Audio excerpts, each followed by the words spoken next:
Réunion numéro 56 du Comité permanent des langues officielles de la Chambre des communes. Welcome to meeting 56 of the House of Commons Standing Committee on Official Languages. I'd like to inform the committee all members have completed the required login sound tests. And pursuant to the order of reference, Monday, the 10th of May, the committee is resuming its consideration of Bill C-13, amending the Official Languages Act, enacting the use of French in the course of business, and other acts. This sitting will fulfill the conditions of the motion adopted on the 10th of March to add 6.5 hours of sitting time to debate the clauses and amendments of Bill C-13. Our next meeting is on Tuesday, the 18th of April, and in accordance with the motions adopted on December 10th, all remaining amendments will be deemed moved, and I shall put forward successively, without further debate, all remaining clauses and amendments before the committee, together with each question necessary to dispose of the clause-by-clause consideration of the bill and all questions necessary to report the bill to the House. I'd like to welcome the officials from the Department of, we saw them this morning, Canadian Heritage, Treasury Board Secretariat, Department of Justice, Mr. Newman, and Treasury Board, Mr. Adam and Kedjur. And I think this is a first for our committee, replacing Mr. Quayle. Yes, so I don't know. We're having a hard time finding this fellow, so maybe he's on holiday. Okay, we were at Article 49, Clause 49, I should say, and CPC 53 has been deemed in order. So we'll be going to CPC 54. Well, thank you very much, Chair. And following Mr. Newman's comments this morning, if you'll allow, Mr. Chairman, before tabling my amendment, find a way. I'm seeking your advice. How is it that in Canada, the Governor General and CPC 55, it is the Lieutenant Governor of the provinces, be obliged to be bilingual, English and French? How can we achieve that? What's the best way?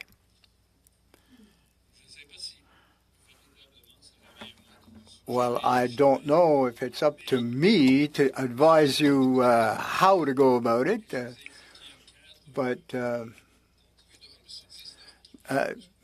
Mr. Chairman, point of order. Procedurally, we're supposed to be speaking with the amendments which we're seized with, not debate various issues. CPC 54, will it be tabled before we begin? It's not a matter of asking for advice, etc., but, well, we have the experts we can consult, but go ahead. Well, I'm sorry. I respect procedure, so we did have a meeting this morning. The committee sat. Information was shared. We absorbed some of this information, and we're picking it up where we left off. It would have been a question that would have been followed through this morning on CPC 53. But CPC 54 is similar, except instead of Governor General, it's Lieutenant Governor. Well, I thought Mr. Beaulieu was going to propose an adjustment to his motion, but are you going to table this motion, CPC 54? But I think you have to respond to the point of order. No, but are we debating CPC 54? Are you going? It's a procedural question I'm asking. If I can get an answer, I will decide whether or not I do table my motion or withdraw it.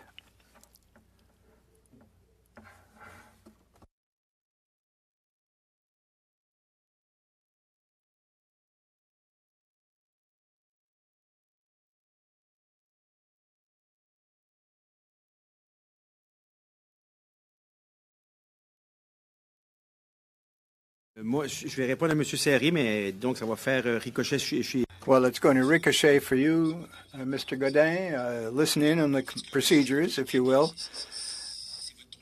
It's absolutely your right to ask a question in order to decide or not whether or not you're going to table or present the amendment.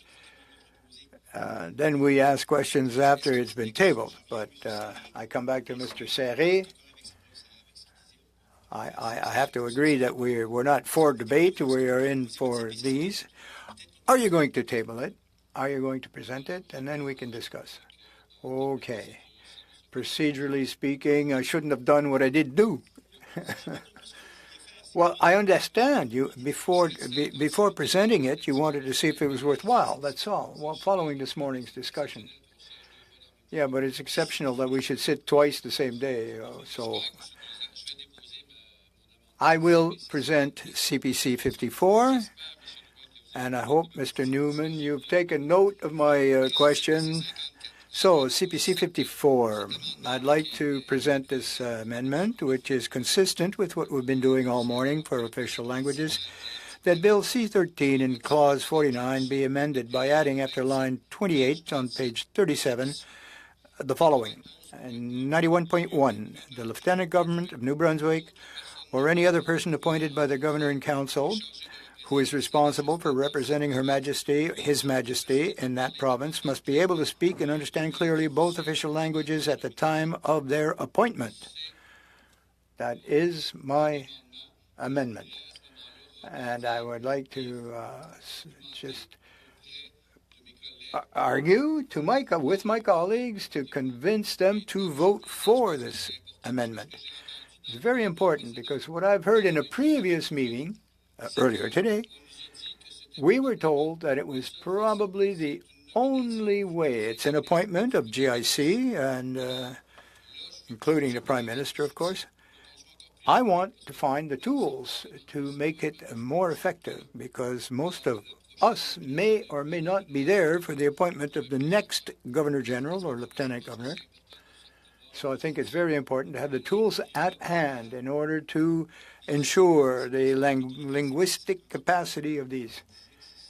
Yes, but I think that for CC 53, 54, 36 were about equivalent of the CPC 54, or 53 rather, and it was deemed not receivable or out of order. And as it was out of order, 53, by changing Lieutenant Governor for General Governor, Governor General.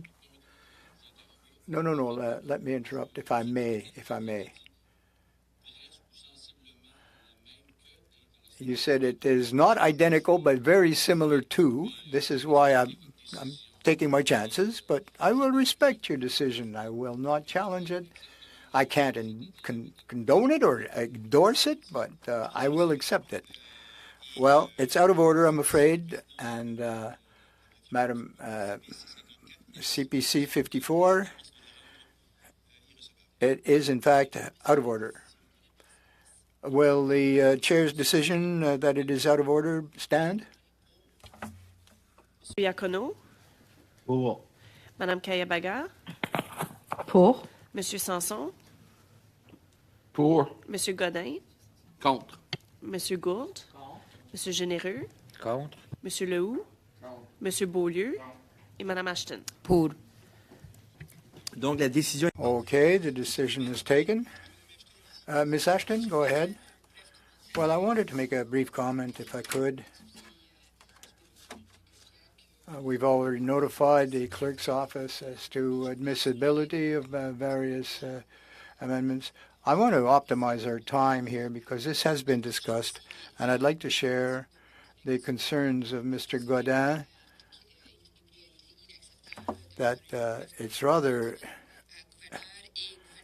unacceptable to have a GG or a lieutenant governor that does not, in fact, speak both official languages. We certainly hope that the opposition can change its tactics for now, but we have to ensure that the appointments in the upper reaches of our administration are bilingual, fully bilingual. We also have to have individuals that speak other languages as well. It's quite acceptable, no problem, indigenous languages or other, as the current Governor General does speak. Well, we have to change our approach, though. We have to have the political will, I think, to arrive at a conclusion to that. Okay, so we'll get to Lib 36. Oh, withdrawn? All right, fine. Carry on.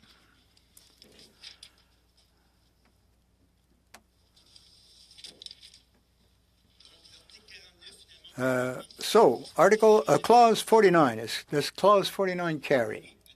Yes? Thank you. Carried. Clause 50, CPC 55. Mr. Godin, are you moving that amendment? CPC 50. Yes. Thank you.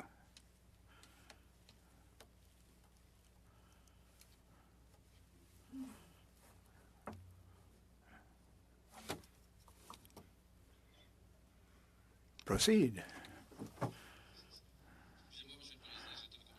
Sorry, consulting here. We're getting amendments coming in. We got some this morning at 6 a.m. No. We're doing CPC 55? 55. CPC 55. I think it's very important. Once again, it's an issue that if we really want to attain the overall objective of the bill. Okay, never mind. Yes, I'll introduce my motion and then I'll explain. Okay, here it is. That Bill C-13, Clause 50, be amended, replacing line 3132 on page 37 with the following. 93.1 sub 1. On the 5th anniversary of the day in which this section comes into force and every 5 years after that. Now, the purpose and objective of this amendment, and it is consistent with everything we've been trying to do. The objective is to stop the decline of the French language and promote both official languages. In the bill, it says 10 years currently. But I think that there is a certain urgency to protecting French. Let's not wait 10 years to reevaluate the bill. So, when we get to the decade anniversary, it can still take time to get the review done. So we want to be more proactive rather than reactive when we deal with this. This is why, to my mind, the 5th anniversary is completely consistent with what we've been presenting by way of argument in our amendments in order to protect both official languages and to halt the decline of French. Thank you, Mr. Godin. Before opening the debate on CPC 55, if it carries, there are a couple of others that will have to fall by the wayside. Okay, with no comments, we will vote on whether or not we accept the amendment. Contre. Monsieur Iacono, Contre. Madame Kayabaga, Contre. Monsieur Sanson, Contre. Monsieur Godin, Évidemment, je suis pour. Monsieur Gourde, Monsieur Généreux, Pour. Monsieur Lehoux, Monsieur Beaulieu, Madame Ashton. Contre. Donc, 6 6 opposed, 5 in favor. The amendment is lost. We get BQ 59, I believe. No, wait a minute.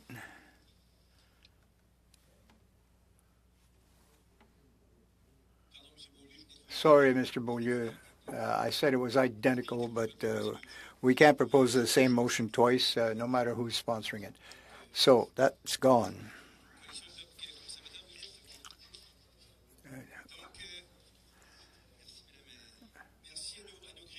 So thanks to our clerk and our legal clerk.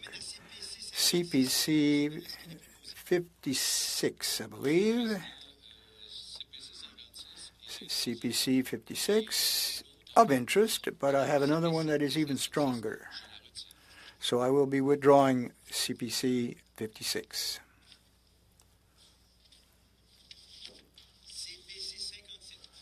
CPC 57. Thank you, Chair. As I was mentioning earlier, I will present this motion that Bill C-13 in Clause 15 be amended by replacing line 33 on page 37 with the following. Anniversary. The President of the Treasury Board, in consultation, we're not excluding Heritage Canada, in consultation with the Minister of Canadian Heritage, shall undertake, etc. Once again, consistency, consistency, consistency. We are trying to be as consistent as possible, and I hope I get the support of my colleagues. Thank you. If this one carries, Lib 37, BQ 60, NDP 15 will be struck because of a conflict in lines. So let's get back to CPC 57. Any questions, comments, other?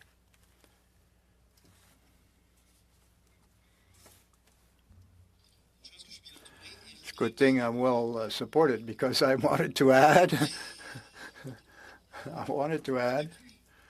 Furthermore, CPC 57 applies to CPC 58 because they are correlative amendments.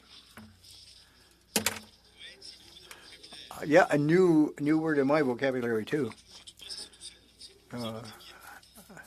As you can see, I did well with the support I have. So, no comments, no other observations. CPC 57. No one wants to raise a hand. That's fine. Madam Clerk, take the vote. Monsieur Drouin. Contre.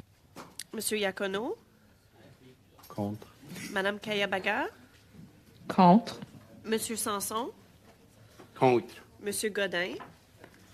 Cohérence. Pour, excusez. Monsieur Gourde. Monsieur Généreux. Pour. Monsieur Lehoux. Monsieur Beaulieu. Madame Ashton. Contre. Donc, 6 contre, 5 pour. So 6 against, 4, 5 in favor. The amendment is lost. And 58 as well.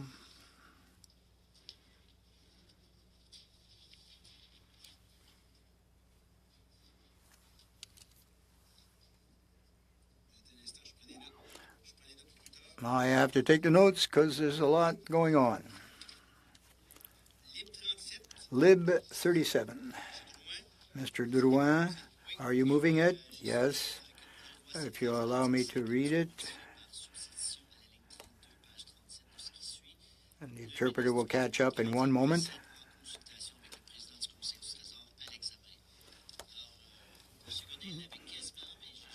Mr. Godin had it almost correct, but I'd like to just switch away the wording a little bit, and that will be, before taking comments, if Lib 37 is carried, BQ 60 and DP 15 will be struck given the conflict in lines.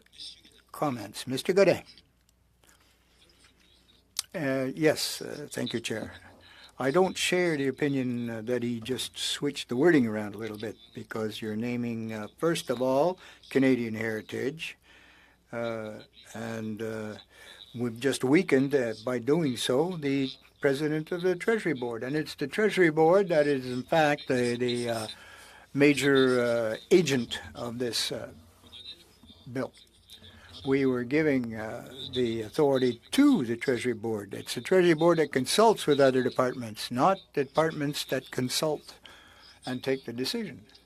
So, to be coherent, and I'm using that word a lot today, if we're be consistent, we have to be consistent. So what we did initially won't be in keeping with what we're trying to do. I won't be able to vote for this. Thank you. Mr. Généreux. Well, if I say in a sentence, mom and dad, mom and dad, mom and dad, mom can have kids and daddy can't? No? Well, anyway, she can't bear children. So if I change the sentence around, but it's not Dad that's going to deliver, it's Mom. So this is about the same thing. If you invert the two functions or names, Treasury Board Secretariat and the Canadian Heritage, we're changing the entire intent or spirit of what we've been trying to do with this bill. That is, we've been trying to have, the captain of the ship or the pilot of the plane, if you can understand my analogy. We need someone who actually takes charge and ensures the implementation of this bill. Now, I'd like to go to Madame Boyer and the other staff that are here representing government. In our mind, once again, and I apologize for the analogies, the captain of the ship, and we can make sure that the captain will get it to safe harbor. If we adopt the change here, we're sharing the responsibility of the implementation of this Official Languages Act, Heritage Canada, and Treasury Board. Co-captains. The law's been in effect for 50 years, and we believe, we may be wrong, but we believe that to have an organization at the head, umbrella control of the law, sharing, of course, resources and consulting with Heritage Canada and other departments, but the leader has to be the leader. You can't have more than the one leader, and we think it's the responsible thing to do. What do you think, Madame Boyer? Your opinion, please. Well, thanks for your question, Mr. Chairman. I'd like to clarify that the Official Languages Act applies to all departments and federal institutions, and it has been decided that it's been Treasury Board and will continue to be Treasury Board responsible for the implementation of the Act. Now, in other parts of this Act, as we are developing it, C-13, there are specific roles allotted to various ministries or ministers because of what their other functions are, immigration, heritage, and if they are to examine the law, which Treasury Board is implementing, in consultation with the departments to see how it affects their field of authority. As you say, the parts of the Act. So we're not the ones who are deciding if Treasury Board is implementing this or has the overall responsibility. It's already been done. Your opinion? Well, yes. In fact, the roles and responsibilities are clearly stated in law. Madame Tellier? Oh, désolé, mes excuses. Sorry about that. Yes, so what I would add to that is that we have to remember that even in Section 4, with the changes that have been brought, like my colleague said, some things remain with the Department or the Minister of Canadian Heritage. And then what we also need to keep in mind is that the Minister of Canadian Heritage actually works with the Canadian society already. Okay, so how would I express this? I feel like I'm asking a question to different parties in front of the judge. You're from Heritage Canada, and I feel like I'm speaking to people from different sides in a way. What I'd like to know is, are we sort of undoing what we had already created in the law? My answer is no. And Mr. Newman could also give you his opinion if you want a more unbiased or different perspectives. I agree with my colleagues. I am not a member of Canadian Heritage nor the Treasury Board. I don't think that this will be incoherent. I think this could work. Thank you, Mr. Gaudin. Anything to add? Go ahead. Ms. Boyer, you mentioned that Canadian Heritage, with what's suggested here, is guiding them, but will be consulting with the Treasury Board to do the review. So are they the ones who are overseeing that all departments do their job? Should they be responsible for the review with Canadian Heritage? That seems to be the case for me. I don't know if you would contest that. But what I think is the most efficient is the manager that participates in the review of the law. And I think that the best organization to oversee this review for the bill does not exclude Heritage Canada. And Heritage Canada will also be accountable to the Treasury Board. So Heritage Canada could be the leader, the manager, let's say, of this review. And then at the same time, we could ask that the Treasury Board assist in this. But I think that the inverse would actually be much more efficient. Thank you. Now, I would like to avoid giving my personal opinion. I'm here just for advice, but it's the committee's decision to decide whose role this will be. Either the Treasury Board can enforce and review the law, or it could be both of them that do so. Thank you. Ms. Boyer, could I ask you your personal opinion, given the expertise you have? Which of these two models would be the most efficient and effective? So as a civil servant, I will not be giving you my personal opinion, but if I was a politician, maybe I would be able to do so. Thank you. Monsieur Drouin. Mr. Drouin. I'd like to thank those who are here with us as witnesses today, and we, of course, want this review of the law to be done in great detail.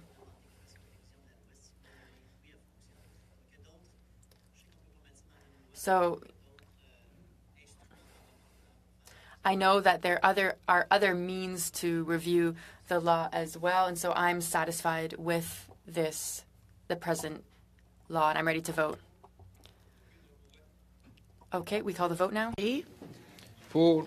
Monsieur Drouin. Pour. Monsieur Iacono. Pour. Madame Kayabaga. Pour. Monsieur Sanson. Oh, en sourdine, monsieur. Oh non, c'est pas vrai. Peut-être un Un coup de thumbs up pouce, ou un Monsieur ouais. Sanson. Juste indiquer du pouce pour ou contre. C'est ce casque-là, il y a des boutons derrière l'oreille. C'est bon. Pour. Monsieur Godin. On est bien sur le vote de Libre 37? Là? Libre 37, oui. Contre. Monsieur Gourde. Monsieur Généreux. Contre. Monsieur Lehoux. Contre. Monsieur Beaulieu. Contre. Madame Ashton. Pour. So 6 yeas, 5 nays. Lib 37 is adopted. Therefore, amendments BQ 60 and NDP 15 can no longer be moved.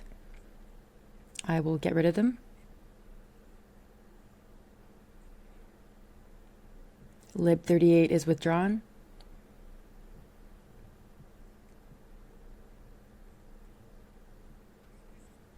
We will now move on to Amendment BQ 61, which is on page 182 of the amendments package.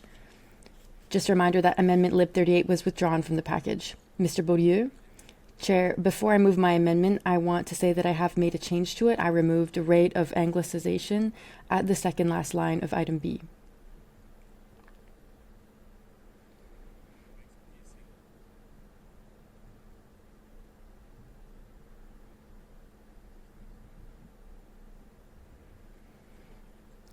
So if I understood correctly, Mr. Beaulieu, Amendment BQ 61 is being proposed by removing rate of anglicization from the second last line. The end of item B would therefore read language most often spoken at home, language transfer, and language of work. That's correct. Any other questions or interventions? No? Then on to the vote, Madam Clerk. Sorry, Mr. Beaulieu? So, in the case of each minority language group, we're looking to ensure that we have all these different aspects of the language, be it language transfer, language of work, etc.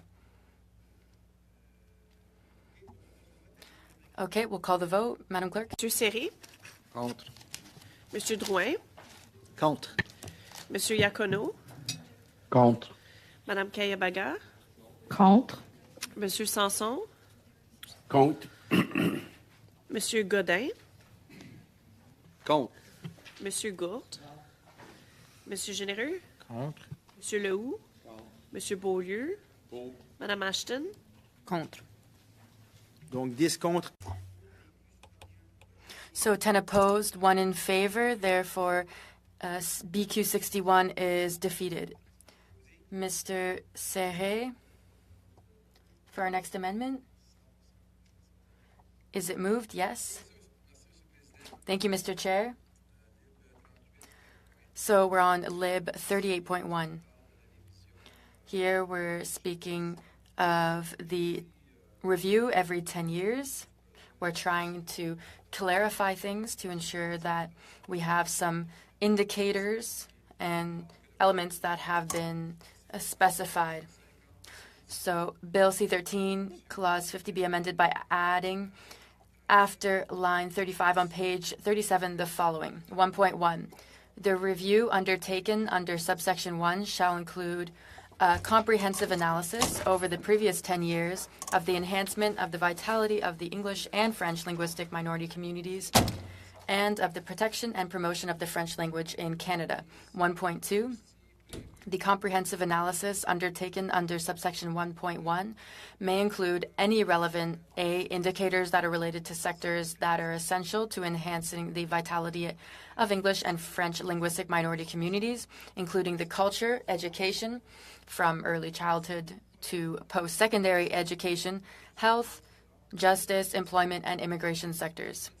B, qualitative indicators, and quantitative indicators, including mother tongue spoken, language most often spoken at home, the rate of anglicization and francization, language transfer, and language of work.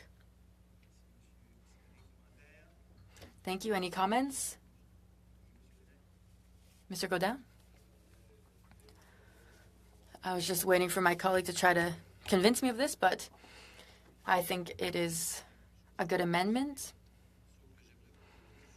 But I'd like to suggest, or move rather, a sub-amendment, Mr. Chair. I think we are distributing it, so we will suspend for just a second.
that is moved by Mr. Gaudin is Lib 38-1. Mr. Gaudin, go ahead. Thank you, Mr. Chair. The goal of my sub-amendment is to ensure that Quebec, for which the majority language is French and is also in decline, therefore we need to protect French and English, the two official languages in Canada, but we also need to promote French in Quebec. And so my sub-amendment is that amendment Lib 38.1, proposing to amend Clause 50 at page 37 of Bill C-13, be amended by substituting protection and promotion of the French language in Canada by the following. Protection and promotion of the French language in Canada, including in the province of Quebec. You have the English version with you. I think this is an important thing to add because we need to keep in mind that even though French is not a minority language in Quebec, it is in decline. And therefore, we need to recognize that in Canada, despite the fact that, or given that Quebec is the province with the largest number of francophones, if French is in decline in Quebec, that affects French speakers throughout the entire country. Thank you, Mr. Chair. So it's paragraph 1.1 in Lib 38.1. So we are adding, including in the province of Quebec. Any questions or comments? Nothing? And we will call the vote on Lib 38.1. Monsieur Drouin. Contre. Monsieur Iacono. Contre. Madame Kayabaga. Contre. Monsieur Sanson. Contre. Monsieur Godin. Québec. Monsieur Gourde. Monsieur Généreux. Pour. Monsieur Lehoux. Monsieur Beaulieu. Madame Ashton. Contre. Donc 6 contre, 5... Pardon. Oui, 6 contre, 5 pour. So 6 opposed, 5 in favor. So Mr. Gaudin's sub-amendment is defeated. 38.1. Any questions? Mr. Beaulieu? No? Mr. Gaudin, go ahead. Just a comment, Mr. Chair. So like the Conservatives, we're going to vote in favor because better to do something than nothing. Thank you. Let's call the vote. Madam Clerk. Monsieur Serry. Pour. Monsieur Drouin. Pour. Monsieur Iacono. Pour. Madame Kayabaga. Pour. Monsieur Sanson. Favorable. Monsieur Godin. Pour. Monsieur Gourde. Monsieur Généreux. Pour. Monsieur Lehoux. Monsieur Beaulieu. Madame Ashton. Pour. Donc, So this is passed unanimously. CPC 58 is withdrawn because of another amendment. BQ 62. So adding something at 93.2, that on any of the first 30 sitting days of each session of Parliament, the Minister of Canadian Heritage, with the support of the President of the Treasury Board, shall table in each House of Parliament a comprehensive summary of government spending and transfers to the provinces related to official languages during the previous session. I think this is important for transparency. Thank you, Mr. Beaulieu. Mr. Drouin, just a comment on this. I'm not sure if my colleague has been able to see what goes on in the government, but this is something that's already automatically done in Parliament. So I will be voting against this. Thank you, Mr. Gaudin. Yes, Mr. Chair, I would like to keep things coherent. I think I would have been more comfortable with the President of the Treasury Board with the support of Heritage Canada. Thank you, Mr. Beaulieu. I often look at our public accounts, but there's a lot of information, and there wasn't much information about the use of this, the name of the organization, so I thought we should go into more detail. No other comments, so on to a vote. BQ 62. BQ 62. Perry, Contre. Monsieur Drouin, Contre. Monsieur Iacono, Contre. Madame Kayabaga, Contre. Monsieur Sanson, Contre. Monsieur Godin, Comme mentionné, contre. Monsieur Gourde, Monsieur Généreux, Contre. Monsieur Lehoux, Contre. Monsieur Beaulieu, Pour. Madame Ashton. Contre. Donc 10 contre, 1 pour. BQ 62. 10 opposed, 1 in favor. BQ 62 is therefore defeated. Is Clause 50 carried as is? Yes. So the clause is carried.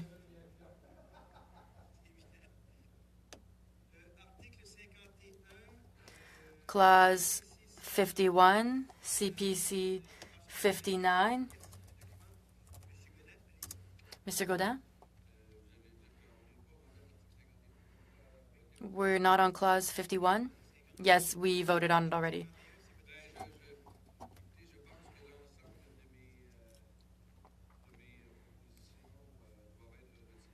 So I think that all my changes will have to be withdrawn because of what has already been discussed about the Governor General and the Lieutenant General. CPC 59. We're on CPC 51. Sorry, 59. I did not yet say that it was in order, Mr. Godin. I did not say it was out of order either. Mr. Chair, I would like to withdraw a block of amendments.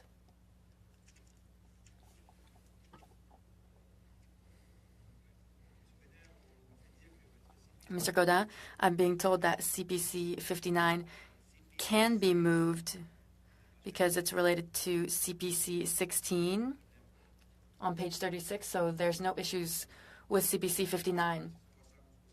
CPC 59, 60, 61, 62.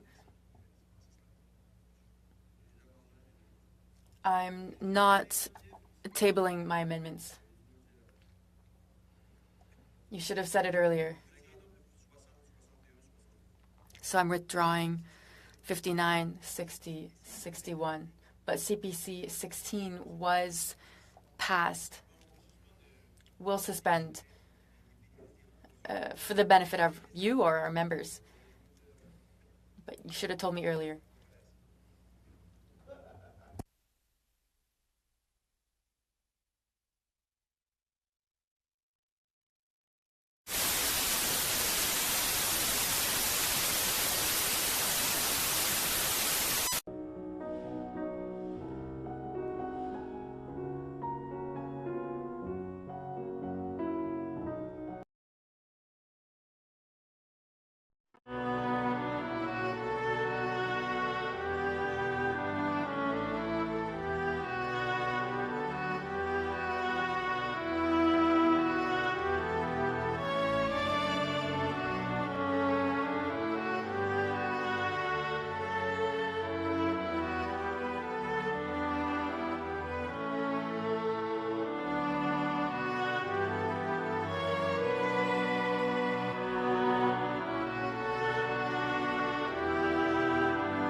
Okay, so coming back to the meeting, Mr. Godin, you don't want to introduce CPC 59.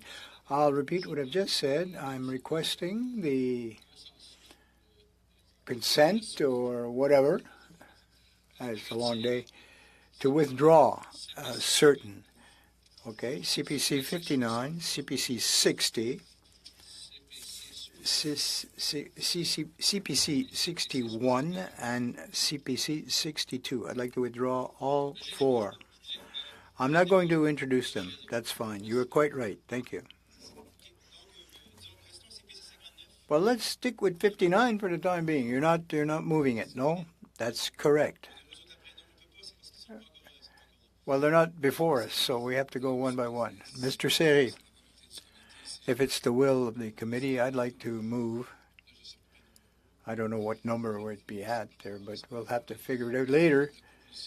The proposal that Bill 13 and 51 be modified to substitute on line 5, page 38, with the following. It would replace 107, the holders of the following positions, subsection 34.2 immediately. It's sort of a grandfathering in clause, if you will. And I think that would be useful to keep in our bill. Okay. Any comments on this? Mr. Serret, he said 34.2. It's 34 paragraph 2, yes. Madam Clerk, we'll put the vote. Monsieur Drouin, Pour. Monsieur Iacono, Pour. Madame Kayabaga, Pour. Monsieur Sanson, Pour. Monsieur Godin, Contre. Monsieur Gourde, Monsieur Généreux, Contre. Monsieur Lehoux, Contre. Monsieur Beaulieu, Madame Ashton. Pour. So 7 yeas, 4 nays. Mr. Serret's motion is passed. Mr. Gaudin, I understand that you do not want to move Amendment CPC 60.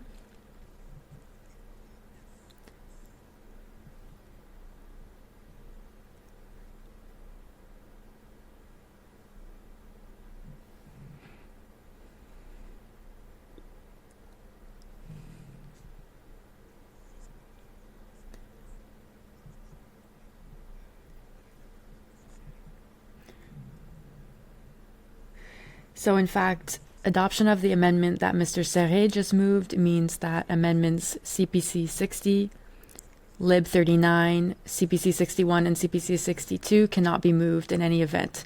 This is what we wanted, and this is what happened. So we are now at Amendment BQ 63.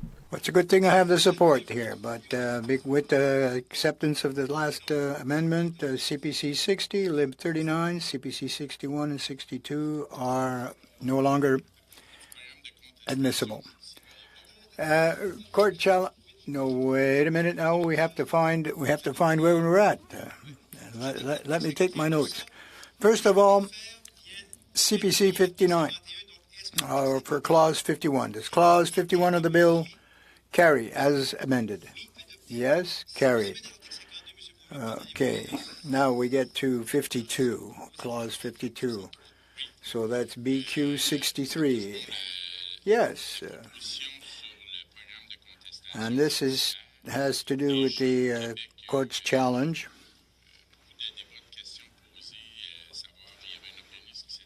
There was an organization that had bragged that they received money to contest a case, and they said, "Well, you can't use a federal constitution, the court's challenge program for challenging a provincial law." Okay. No questions, therefore we will vote. Madam Clerk. Monsieur Drouin. Contre. Monsieur Iacono. Contre. Madame Kayabaga. Contre. Monsieur Sanson. Contre. Monsieur Godin. Contre. Monsieur Gould. Monsieur Généreux. Live 40. Monsieur, Qui parle? Monsieur Généreux. Contre. Monsieur Lehoux. Contre. Monsieur Beaulieu. Donc, Et Madame Ashton. Oh, pardon. Contre. Voilà, excusez-moi, là j'ai le compte. 10 contre, 1 10 against, 1 for. The amendment is rejected.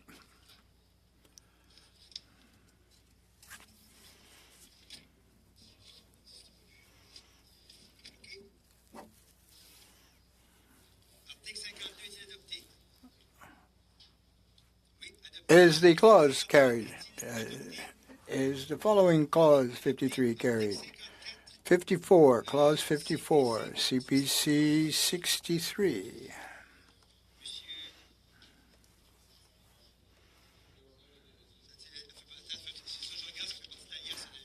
Yeah, well, it's somewhere in the pack. Not 63. We haven't withdrawn that one. I hadn't withdrawn that one. Well, in fact, if you insist, I will. But okay, I'll withdraw it. And clause 52. Where are we? Oh, hang on a minute. I'm getting confused. I'm sorry. I ate too much chocolate biscuits for lunch. Well, those sandwiches, you know, heavy on the carbs. BQ 63 was at the top of my list, so CPC 63. You're not going to move it. All right, so we get to BQ 64, I believe. No, I think now is the time that many people are waiting for in Quebec. It's the application of the Charter. Charter of the French language should be applied to other under federal jurisdictions organizations. It's been supported in many, many other areas, including unions and such. We would hope that we can accept this. So, by substitution on line 14 in the preamble, what follows? Engage to respect the choices of Quebec and the management of its language and language charter, respect the jurisdictions,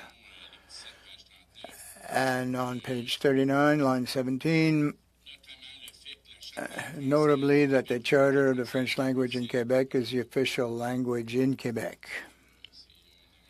So this amendment will modify, amend the preamble in the consistent sense of applying and imposing the Charter of the French language in Quebec on all people working in Quebec.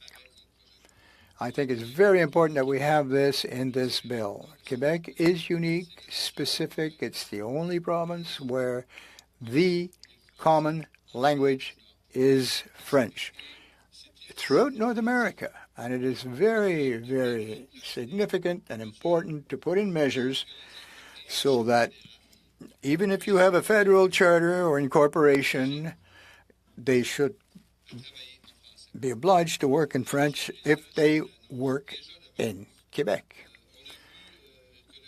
We've seen that CN agreed with this.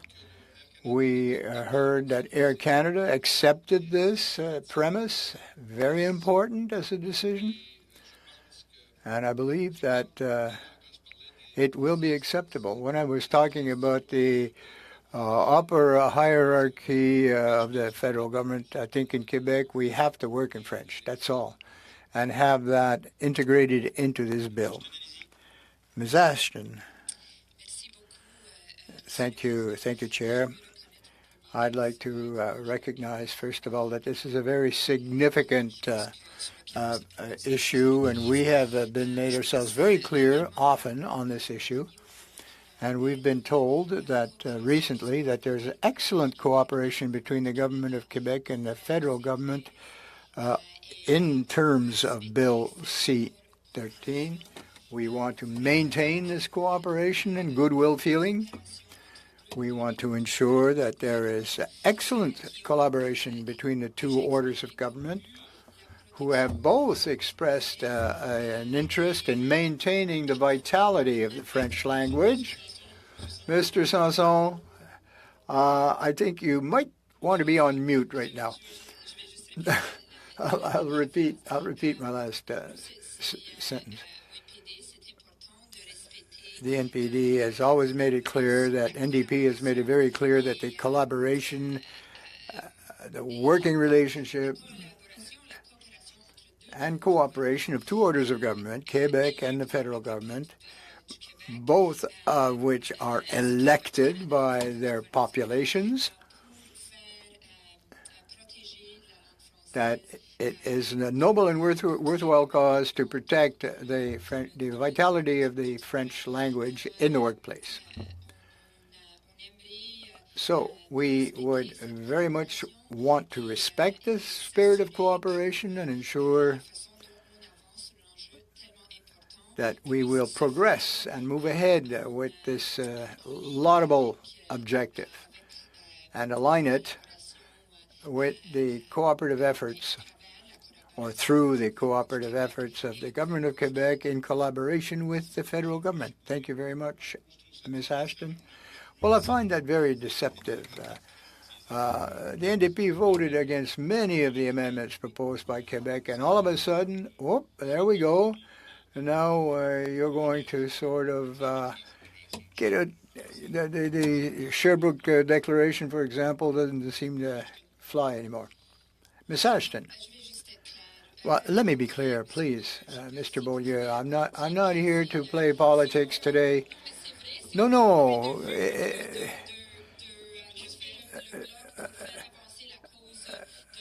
If I can help the Bloc advance the French and well, listen, it could be another discussion. But I'm quite serious here. I'm being sincere. I have a lot of respect for the government of Quebec, and of course the federal government as well.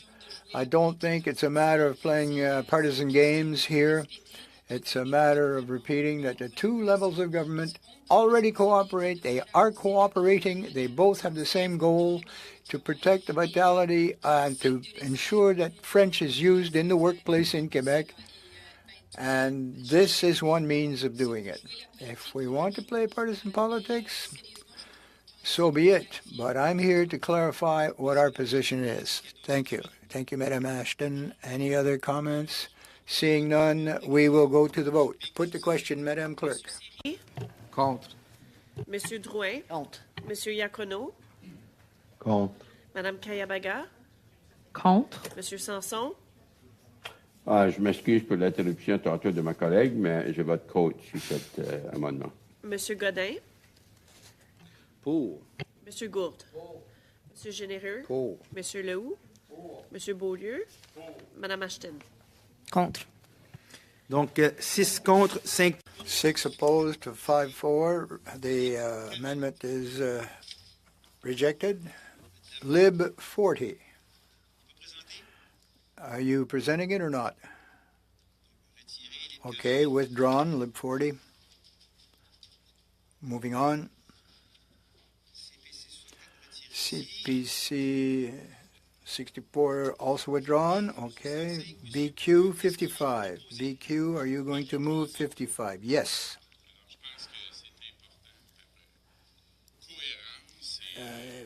For that much maligned word, consistency, we are going to do this. This is not political games. This is not partisan. We've always been very clear. There is a very broad consensus. I understand that the government of Quebec has a specific objective in mind. The federal government also has a specific objective in mind. Sometimes they actually can meet. So we can all maintain our convictions and feel righteous about it. I think it's a little bit disappointing because recently we were saying we were supporting it, but and then people are trying to back out of their commitment. But so it.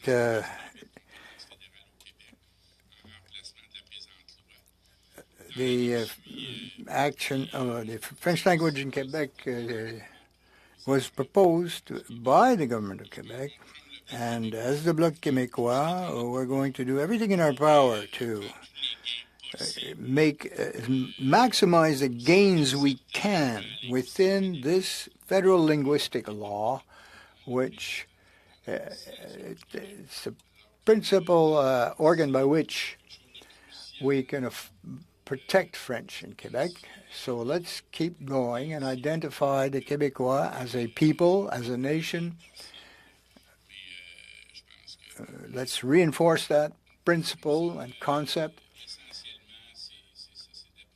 And we want to apply the Charter of the French language in Quebec to federally chartered enterprises, corporations, and I think it's going to be similar to another bill that will be introduced shortly. And I think it's quite disappointing for Quebecers. It won't be quite equivalent, even though it will provide some progress. It's one step in the right direction. The great majority of Québécois are in favor of such a move. And that's all I have to say. Thank you, Mr. Beaulieu, but unfortunately, BQ 55 is not in order, not receivable, because private enterprises is conditional on the conclusion of an agreement between the two governments, Quebec and the federal, which is a new concept, unforeseen in this bill, as was presented at the second reading of this bill in the House. Now, we have to respect the procedures of the House. A bill which has been sent to committee after second reading cannot be modified forthwith. And this goes beyond the scope of this bill, so it is unfortunately out of order. So I think that we could have predicted that we would have tabled this, and I feel that in other meetings in this committee, it had been discussed. Well, we're going to vote now. Point of order?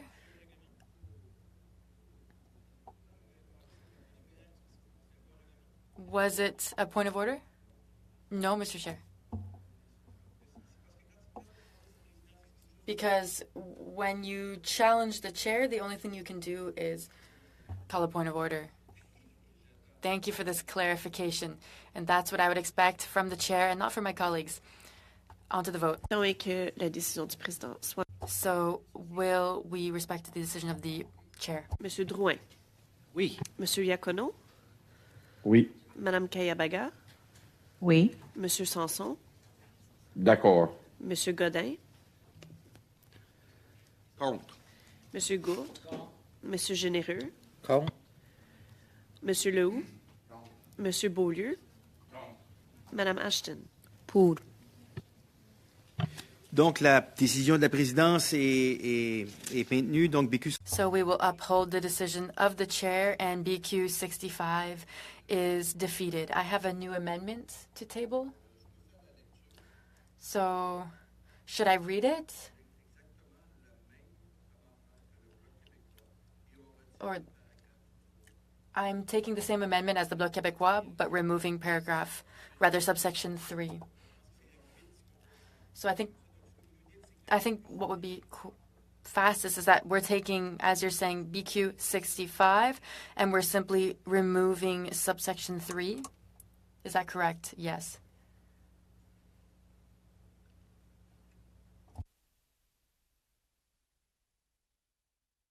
C'est clair, Monsieur Godin? Okay, all clear, Mr. Godin. So an amendment from Mr. Godin. So we're taking BQ 65 that we just defeated, but we were removing the entire subsection 3. Is that correct? Go ahead. Mr. Chair, I don't want to repeat what my colleague said. We're here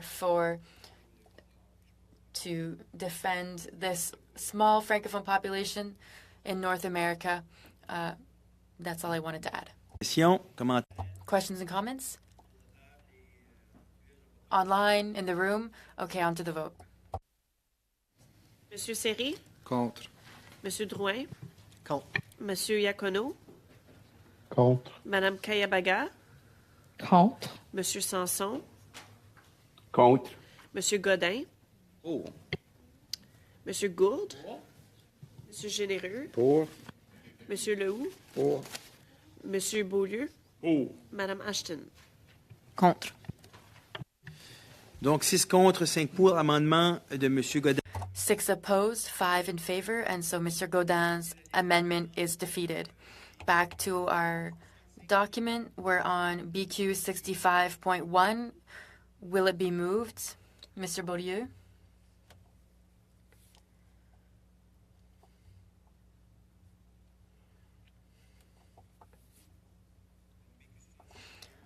BQ 65.1 on page 195.1 in our document.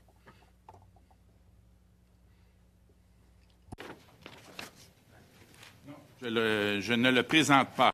No, I will not be moving it. So withdrawn. Thank you, Mr. Beaulieu. BQ 66. Mr. Beaulieu, is it moved? Yes. Go ahead.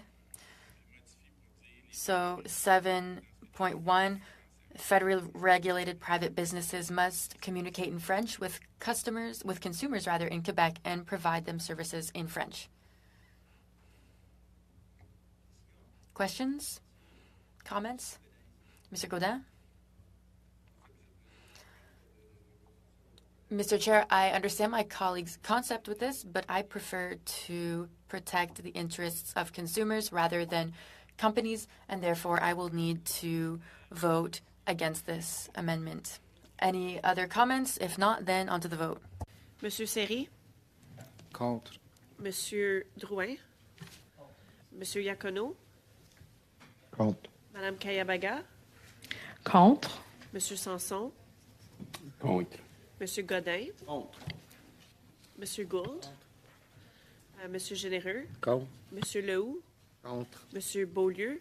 Pour. Madame Ashton? Contre. Donc, 10 contre, 1 pour. BQ 66. So 10 opposed, 1 in favor. BQ 66 is defeated. BQ 67, sorry. I have BQ 66. That's what we just voted on. You withdrew 65.1 rather.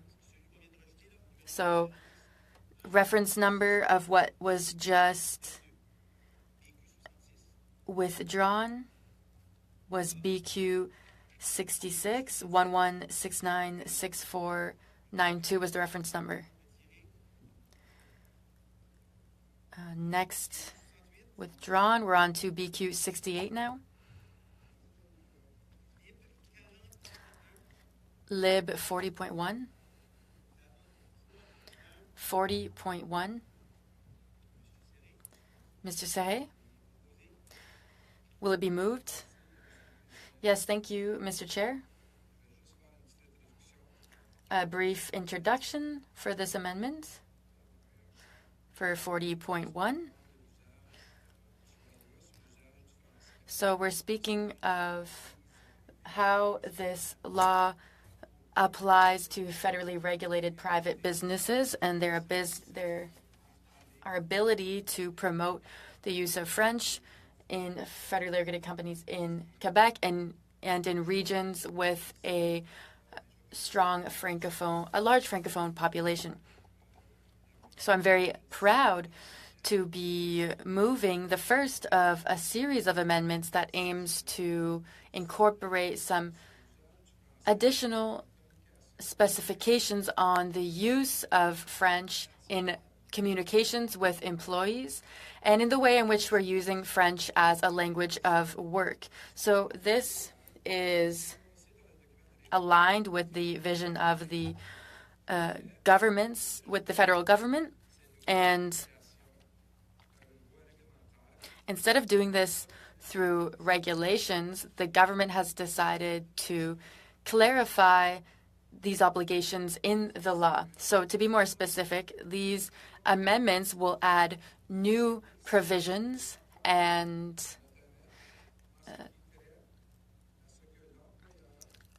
for example, the employer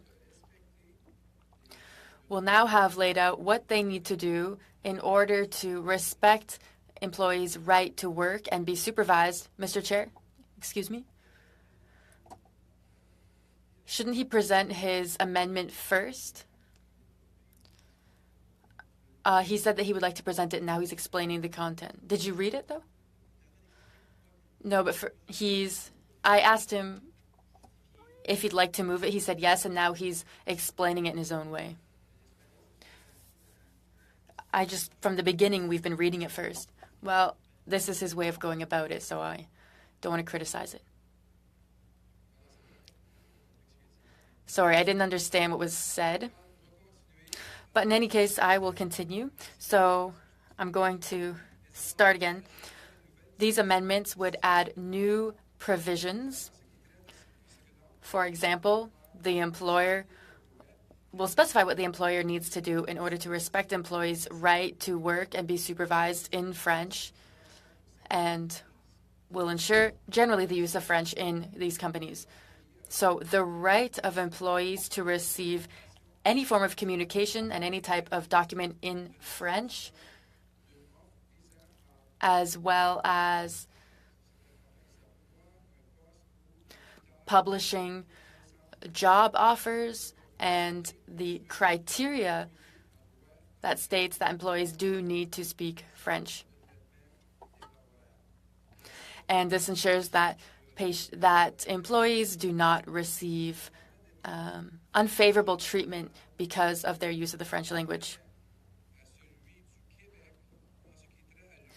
So in terms of the use of French in companies, it needs to be the same in Quebec and at the federal level, and these two things can exist collaboratively.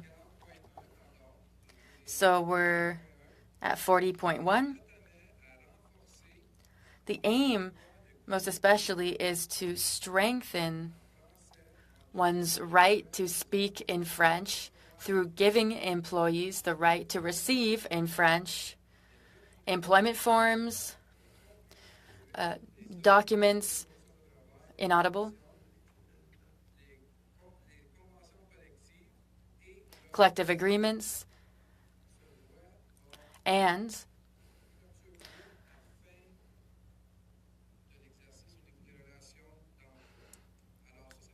this right will last throughout the employee's relationship with the employer. So are there any questions and comments on 40.1? Mr. Godin? Mr. Chair, we just went over Clause 54, which was very important. So, of course, the interests of Quebec are very important to us. We received 11 amendments yesterday evening from the government. I think it's important to mention it for those who are watching us at home or in the room. We want to do our job properly. Now, I trust the government of Quebec and the government of Canada, and so if they have the approval of the government of Quebec, those who are the stewards of the French language, then I agree, but I find it strange that we received this at the last minute. And this is a lot of work. We don't have a department working for us. Thank you. Yes, and we're all looking at 54. We're all working on this. Now, do we have anything else for Lib 40.1? If not, then we'll call the vote. Pour. Madame Lalonde. Pour. Monsieur Iacono. pour. Oui. Madame Kayabaga, Pour. Monsieur Sanson, Pour. Monsieur Godin, Pour. Monsieur Gourde, Monsieur Généreux, Pour. Monsieur Lehoux, Monsieur Beaulieu, Madame Ashton. Pour. Bon. Libre 40.1 adopté à l'unanimité. Libre So Lib 40.1 is adopted with unanimous consent. Lib 41. We're now at Lib 41. Don't get it mixed up with 40.1. Is Lib 41 moved? Sorry, I didn't see you. Go ahead, Mr. Housefather. Thank you, Mr. Chair. Ms. Latanzio is unable to be here because she's in another committee, but it's my pleasure to be able to move Lib 41. The reasoning behind Lib 41 is that the current wording is confusing and has created concern amongst English-speaking groups in Quebec, and I will explain why. In Section 9.1, we are suggesting to create 3 rights for employees that we agree with. 1, for employees to be able to work in French and be supervised in French, and 2, to receive communications and documents in French, and 3, to be able to use computers and any digital tools in French. Now, in Section 3, what are we doing? That this does not prevent employers from providing communications and documents in English as well as French. A permission. Employers, as opposed to creating a right to do things in English, would have the permission, as long as they're fulfilling their duty, to provide other employees with the right to do things in French, have a permission to say to other employees who would prefer to do things in English that they can do things in English. And what's happening here is we're creating an exception for documents and communication, saying they can be in English, dont on parle maintenant de la section B.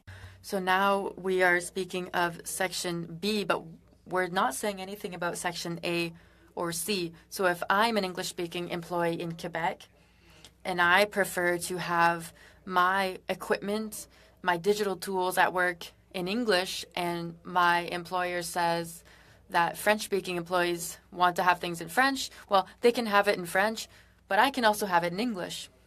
But we're not stating who can use these in English. We're saying that those who prefer to work in English can do so. So it's an exception only for documents and communication, and what we're trying to avoid here is confusion for employers. We want them to know that they have the right to have digital services in English, whether or not they have that right, and whether or not their employees have the right to work and be supervised in English. Because if there's an exception for communications and documents, but we don't mention anything for the other options, then of course it creates confusion. To avoid having that confusion by simply adding that as long as French-speaking employees or those who prefer to work in French are accorded the right, meaning they have to be allowed to do A, B, and C, an employer is free to let those employees who prefer to do things in English also do A, B, C in English. And that is the purpose, Monsieur le Président, of this amendment. Thank you. Merci. Est-ce qu'il y a des... Thank you. Any questions or comments? Mr. Beaulieu. I am not in favor of this because it gives the right to work in English. Now, we're not against there being the occasional use of English in these companies, but French needs to be the language of Quebec. We want all of Quebecers to be able to feel a part of one unified society. And we must remember that French is what the glue that holds our society together. The goal of the Charter of the French language is that French be the working language, the common language of Quebec. And so we're not trying to leave people the choice of working in English or French. I see a raised hand. Mr. Housefather? Yes, Mr. Chair, thank you very much. It's not about giving people the right to do things in English. Here we see that we're giving 3 rights to people here. And in Section 3, it lays out that this does not prevent employers from providing communication in both official languages. So what's the problem? It's that we are setting out 3 rights here, but there's a clear exception for English in only one of the 3, which therefore creates confusion. So I hope that my colleagues would agree with me in saying that if there are employees that prefer to work in French, they should have the right to do all that they want in French. Well, the employer should also be able to say, well, if you want your computer to be set up in French, then it should be. And so in only specifying this in one of the 3 cases, we've created some doubt. I know that other employees are concerned. I'm concerned as a legal expert. And that's what I wanted to clarify. Thank you, Mr. Chair. Thank you, Mr. Housefather. Mr. Beaulieu, just to clarify, it's not just about having digital tools in French. It's about doing their job in French, receiving all documents in English, etc. So that's why I think that this creates the right to work in English. Thank you, Mr. Beaulieu. Anything else? I don't see any raised hands, so we'll move on to a vote. Monsieur Seri?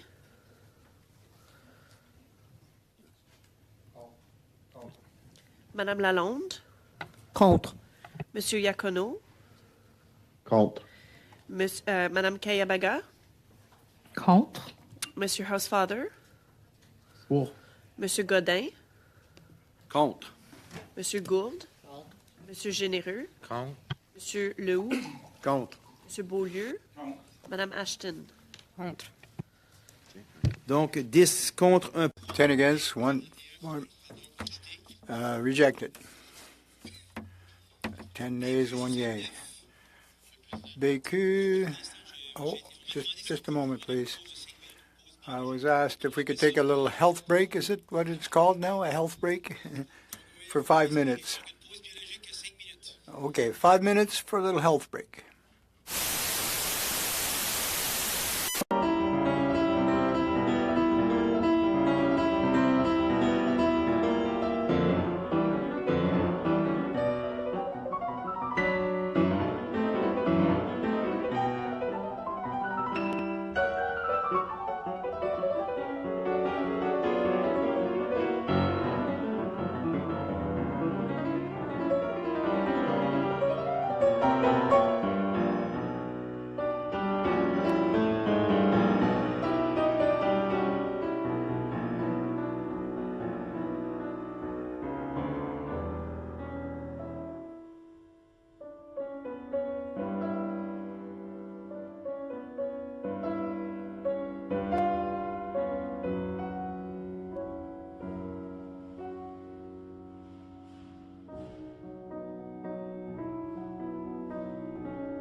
Non, nous reprenons donc. Resuming with BQ 69, please.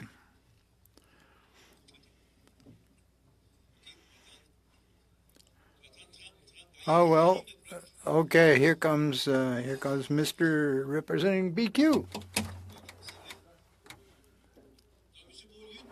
Mr. Beaulieu, we were, before our health break, BQ 69. Are you moving it? Yes, I am. Okay. For documentation or communications, both official languages, but the use of French must predominate. If it's the common language of the country, that's appropriate. We don't exclude, but we indicate the predominance. No hands are raised. No questions. Put the question. Contre. Monsieur Iacono, Contre.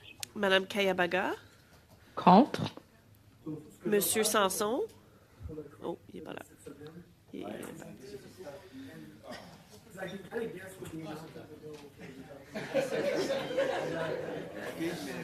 là. OK. Monsieur Godin.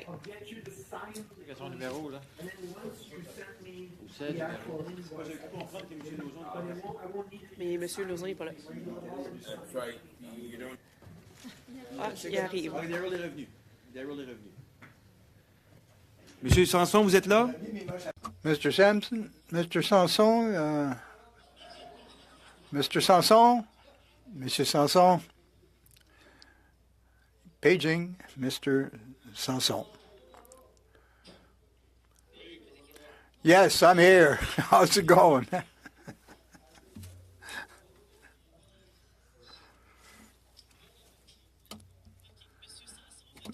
We need your vote, Mr. Sampson. Contre. Monsieur Godin. Pour. Monsieur Gould. Monsieur Généreux. Pour. Monsieur Lehoux. Pour. Monsieur Beaulieu. Pour. Madame Ashton. Oh, pardon, je faisais quelque chose de complètement différent. On vote sur quoi? BQ 69. C'est ça. Ah, ben, OK, contre, pardon. Parfait. 6 contre, 5 pour, BQ 69. 6 opposed. The amendment is lost, which we get to Lib 41.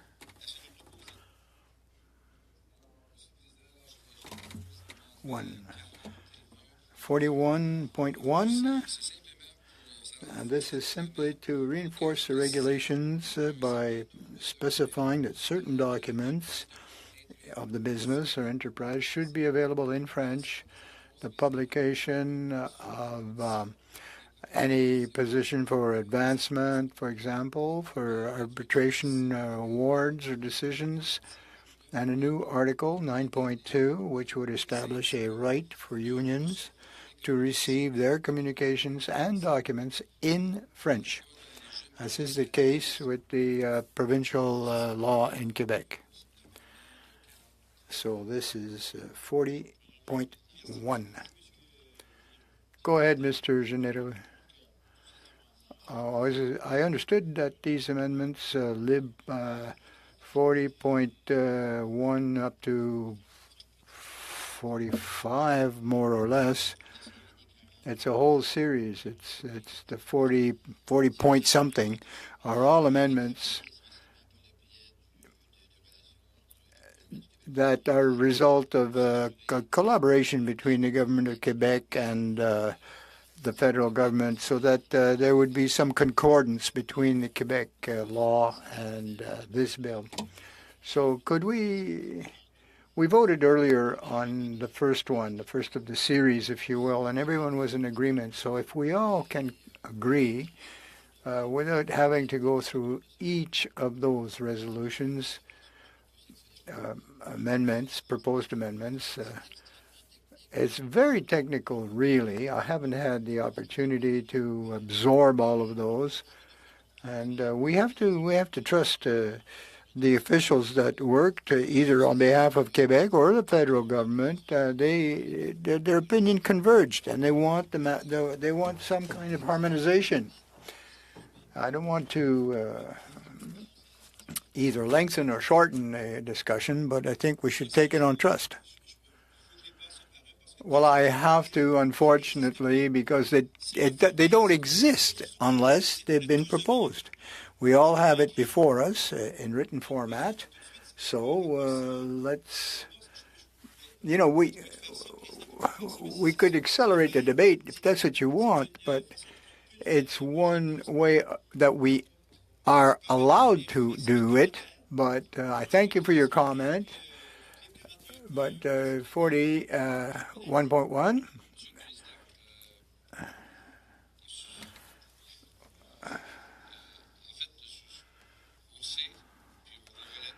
Well, we know, and we can tell you what went on, and there were exchanges between the two orders of government.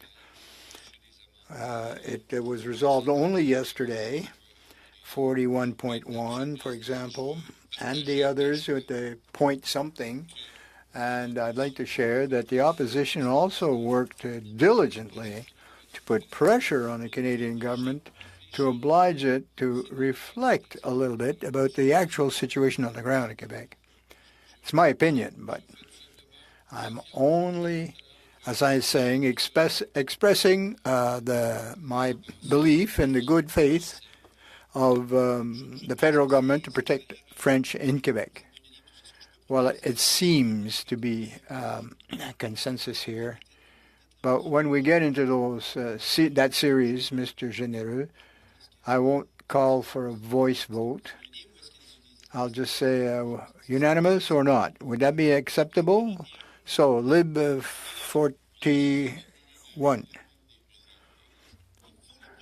But we have to introduce them. They have to actually be proposed. They have to be moved. Unless they're moved, they don't exist.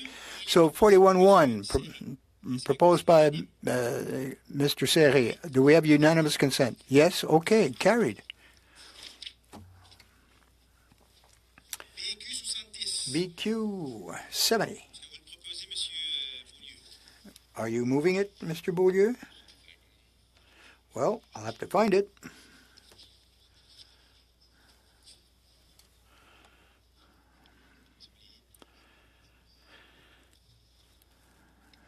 BQ 70.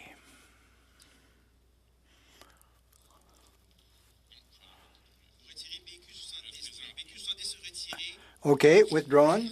Understood. Now, 40.2. 41.2.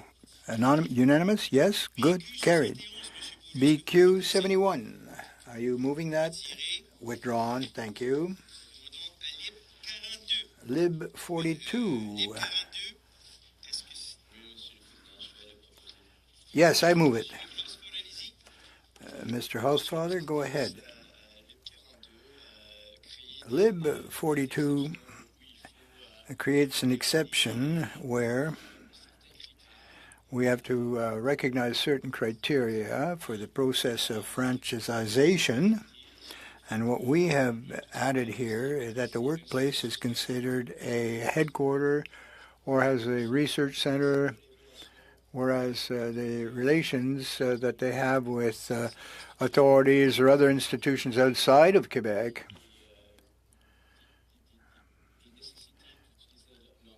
must necessarily use English in some cases. It's the lingua franca, I should say. And I lifted the wording of 61.3 of the official charter of French language in Quebec. And this is an exception that we find in the French language charter of Quebec. Thank you for that explanation. Are there any questions? No? Madam Clerk, we will vote. Oh, sorry. Well, if we're developing a series of exceptions, where will it all end? We can exclude we can exempt a certain number of enterprises on that. Okay, thank you for your comment, Mr. Beaulieu. We will vote on the question now. Madame Lalonde? Contre. Monsieur Iacono? Contre. Madame Kayabaga, Contre. Monsieur Housefather, Pour. Monsieur Godin, Contre. Monsieur Gould, Monsieur Généreux, Contre. Monsieur Lehoux, Monsieur Beaulieu, Madame Ashton. Contre. Donc 10 contre, 1 pour, Lib 42, rejeté. BQ 60. 10-1, rejected. 72. BQ 72. Are you moving that, please, Mr. Beaulieu? Well, I have to see, compare it to a few of these newer amendments. No, I will withdraw it. Very good. Lib 42-1. Yes, I'm moving it. Do we have consensus? Thank you. 42.1 carried. BQ 73. Mr. Beaulieu, are you proposing it? No. Withdrawn? Yes. Lib 43. Oh, Mr. Housefather. Lib 43. Mr. Housefather? Yes, Chair. And equal acquired rights for employees to not treat adversely employees who do not speak the other language adequately before the date of coming into force of this law, and the right to require a knowledge of a language. So basically, again, this creates a reciprocity in the two clauses that doesn't exist right now.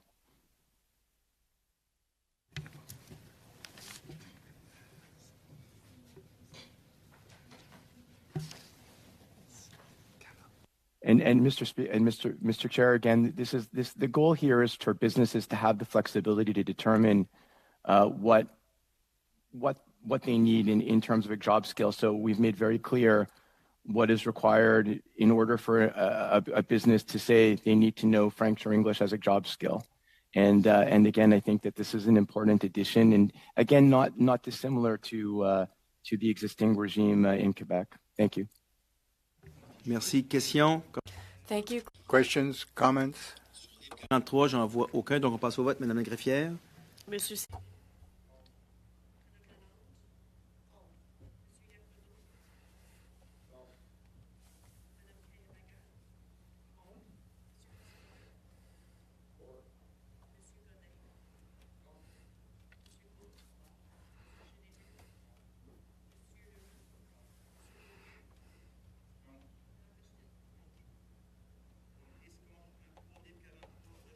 Ten opposed, 1 in favor. Lib 43 is defeated. Now Mr. Beaulieu for BQ 74. And if BQ 75 is adopted, there are certain other amendments that will not be able to also be passed because of a conflict. So I know you want us to move quickly, so that's what I'm trying to do. So withdrawn, because we carried 42.1 with unanimous consent. So now we're on to Lib 43.1. Is it moved, Mr. Serret? Unanimous consent. Lib 43.1 is therefore passed. Lib 43.2, is it moved? Yes, it is moved. Do we have unanimous consent to pass Lib 43.2? Yes. Therefore, it is passed with unanimous consent. We're moving along. So BQ 75, Mr. Beaulieu. Withdrawn.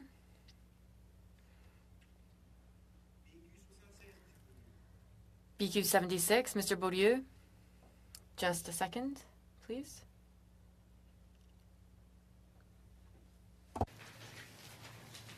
Non. Retiré? Withdrawn? Okay.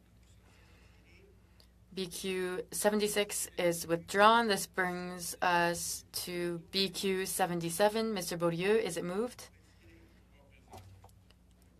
It will not be moved. CPC 66, Mr. Godin.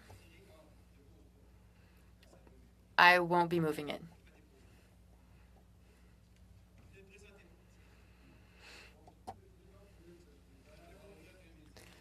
Lots of different ways to say it. On to BQ 78, Mr. Beaulieu.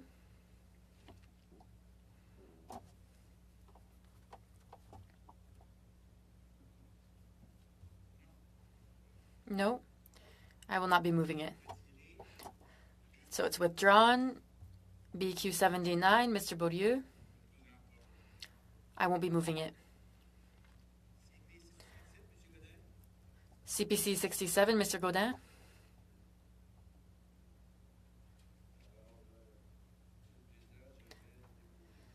So, Mr. Chair, I would like to move this amendment. Reason being,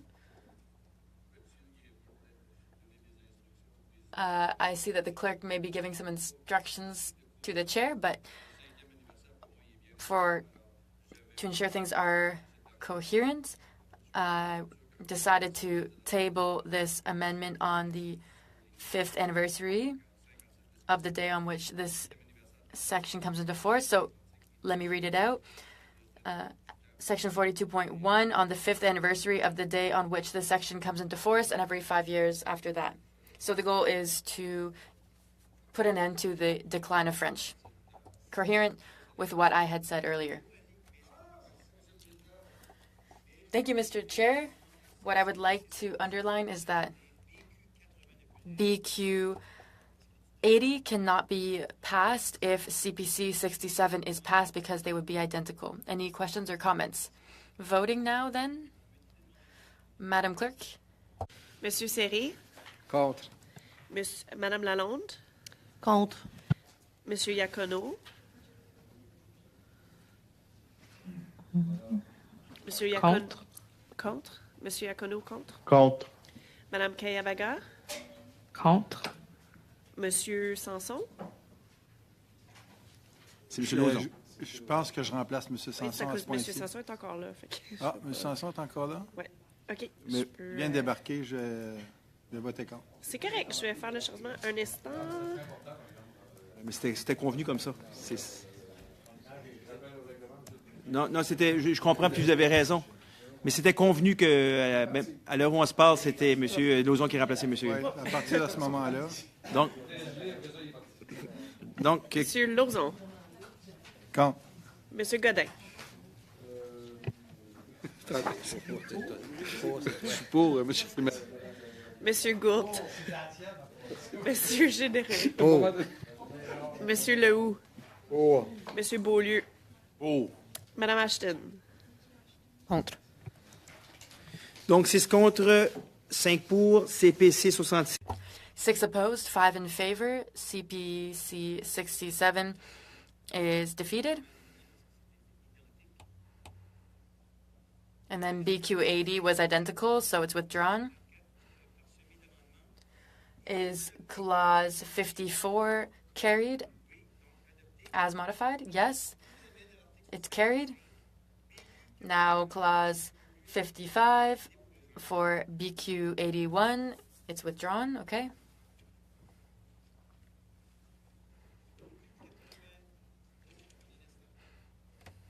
Just a second.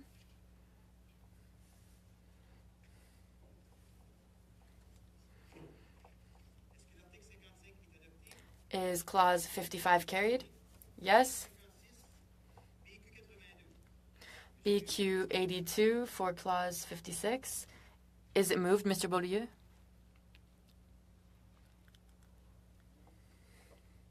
Yes. I will move it. Go ahead. I don't think it creates any conflict with any of the Liberal amendments. Okay. So what you'll see here, we're speaking of consumers in a region with a strong Francophone presence have the right to communicate in French and obtain available services in French from a federally regulated private business that carries on business in that region. This amendment is out of order. Bill C-13 enacts the French language use by Federal Private Sector Undertakings Act, which includes provisions that will apply first to private sector undertakings under federal jurisdiction in Quebec, and 2 years after the coming into force of the First Amendment will extend to private sector undertakings under federal jurisdiction located in regions with strong Francophone presence. The amendment seeks to remove the purpose of the new act in its application to federally regulated private enterprises in Quebec, which is contrary to the principle of the bill as adopted by the House of Commons at second reading. Okay. No worries. So you will not be challenging the chair's decision. Therefore, it is out of order and withdrawn. Now we are moving on to Clause 56. Is it carried? Yes. Clause 57. Lib 43.3. Do we have unanimous consent? Yes. Therefore, Lib 43.3 is passed. BQ 83, Mr. Beaulieu. It's the same, so I will not be moving it. Is Clause 57 as amended carried? Yes.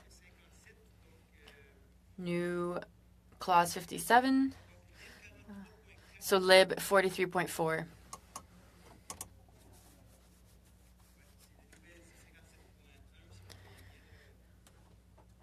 So 57.1. I just did 57.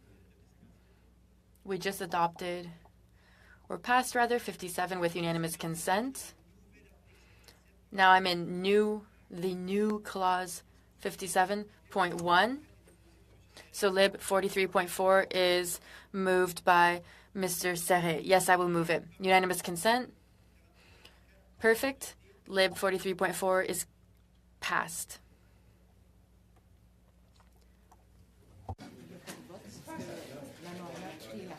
OK, parfait. Donc, article 58. So Clause 58.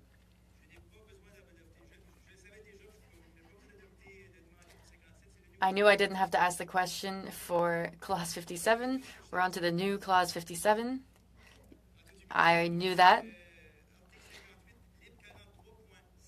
Lib 43.5. Mr. Chair, I would like to move it. Do we have unanimous consent for 43.5? Yes, unanimous consent. Okay.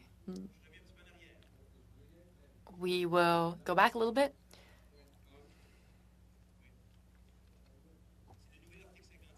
So it's the new Clause 57.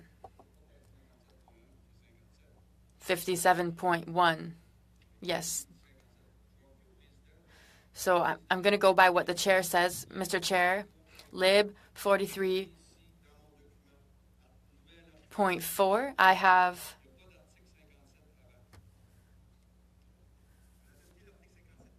So we did carry Clause 57 earlier. Now we're in the new Clause 57.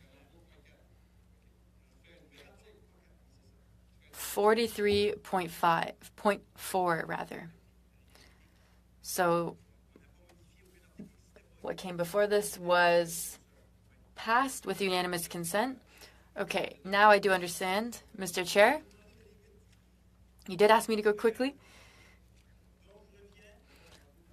Okay, so coming back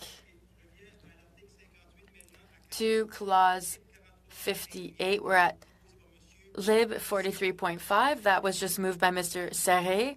Unanimous consent? Yes. Therefore, Lib 43.5 is passed with unanimous consent. Next, we have BQ 84. Mr. Beaulieu. Is it withdrawn or is it moved? 84. I will not be moving it.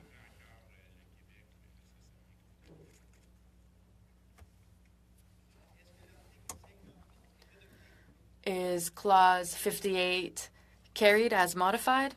Yes, it is carried. Clause 59. Lib 43.6. Yes, I will be moving Lib 43.6. Do we have unanimous consent on it? Yes, therefore, it is passed with unanimous consent. After this, we have BQ 85. Mr. Beaulieu.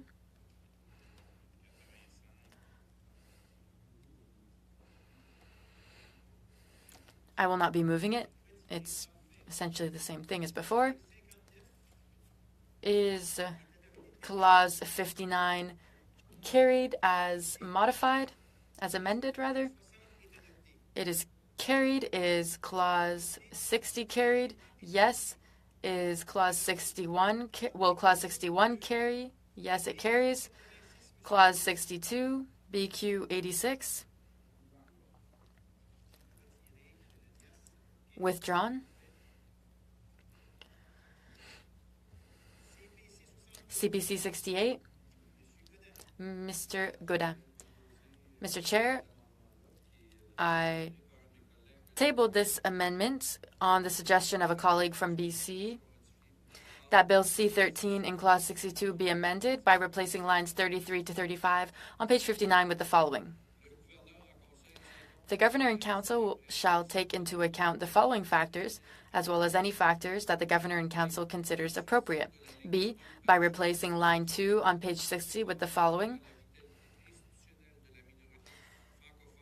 Minority communities, including the institutional vitality of the French linguistic minority community of the region, which could be established, among other factors, by the presence or absence of a public elementary or secondary school, a cultural or community center, or other institutions belonging to that minority. And D, the offer of services in French by federal institutions under Part 4 of the Official Languages Act.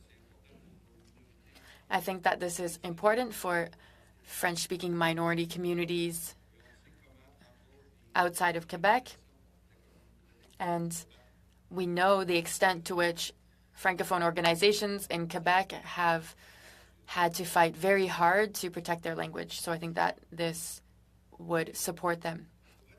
No questions, on to the vote. PC 68. Monsieur Seri, Contre. Madame Lalonde, Contre. Monsieur Iacono, Contre.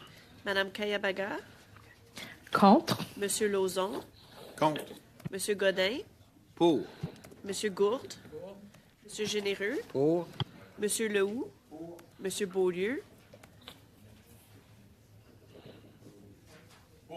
Madame Ashton. Donc 6 contre, 5.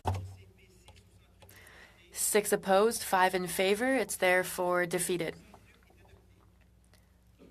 Is Clause 62 carried? It is carried.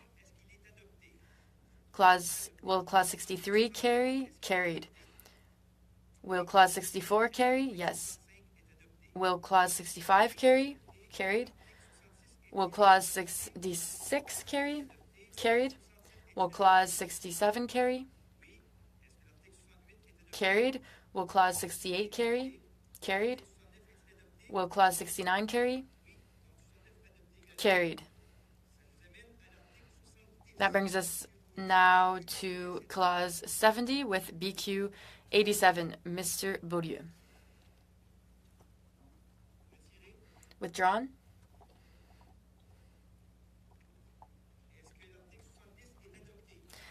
Will Clause 70 carry? Carried.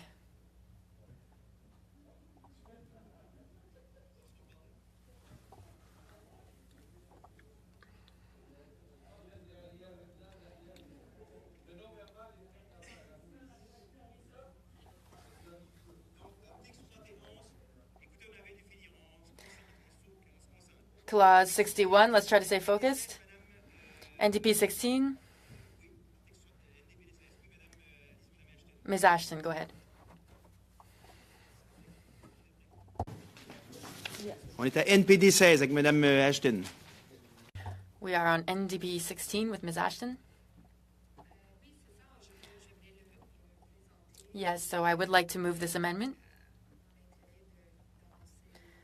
The goal being to move as quickly as possible.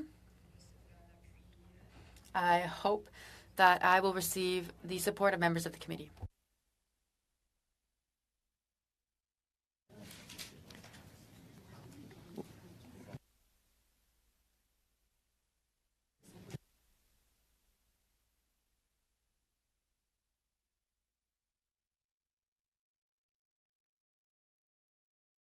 Donc, le premier amendement, So the first amendments were on page 224.1 in your document, reference number 122446.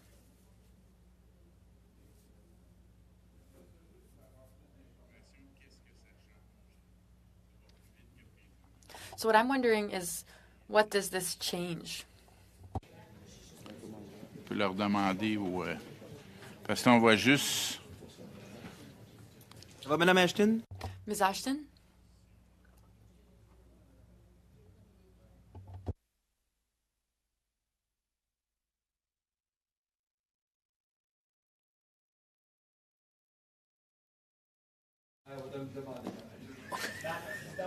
Madame Boyer.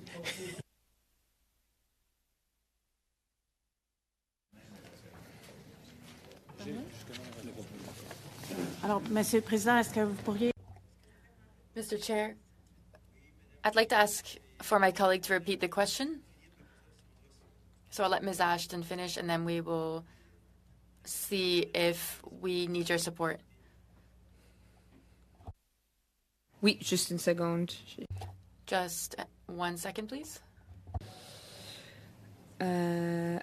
OK. Alors,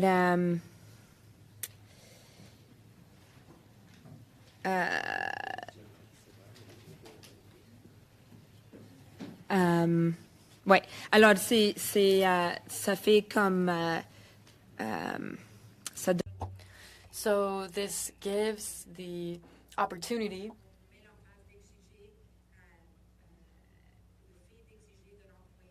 or we're implementing the requirement of the knowledge of a language other than English, and the interpreter does not have the text for this amendment.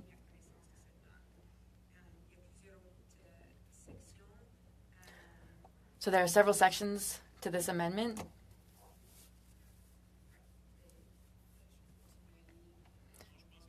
Would you like me to read it all? I think Ms. Boyer wanted to add something to this. Ms. Boyer? Mr. Beaulieu had a question about this.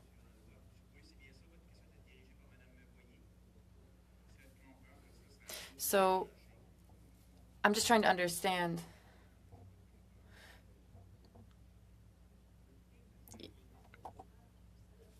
So I'm going to give this question to my colleague, Mr. Fadu.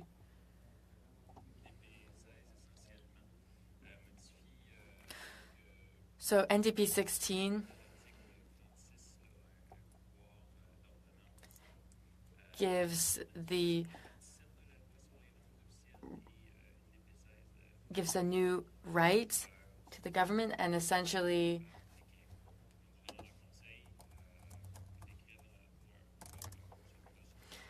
gives a new order allowing us allows the commissioner time to prepare. To my understanding, that is the significance of NDP 16.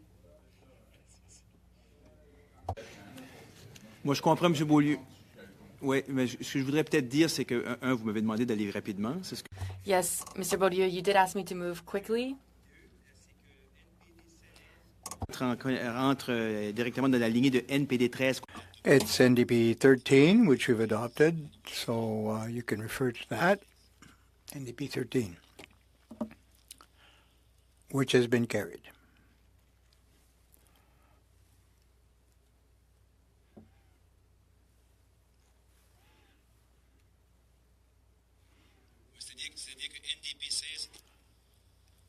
NDP 13 is coming into effect.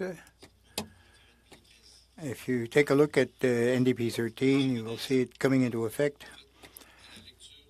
Well, reading NDP 16, I'd like to hear our NDP colleague why she would be adding 36.2, 36.4.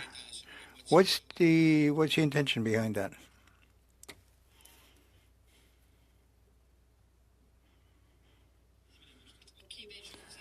Okay, well, I have to admit that I didn't think we get this far today, so in order to answer the question, I would need to have a little discussion with my team and to ensure that we have an answer, a substantive answer, coherent answer.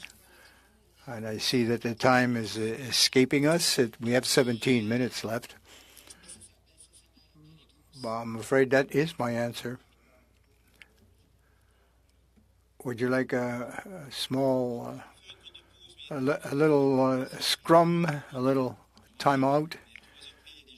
But at 1500 hours, 3 o'clock p.m., people have to leave. Some people have to leave. Well, we have a table of 6 witnesses here to assist us with information. So ask your questions. Well, what's the implication then of NDP 16? What would be the consequences, please? Well, the paragraphs that Mr. Godin mentioned earlier there. Chair, I'll give the floor to Mr. Fallu. Tell me when you're ready, sir, Mr. Chair.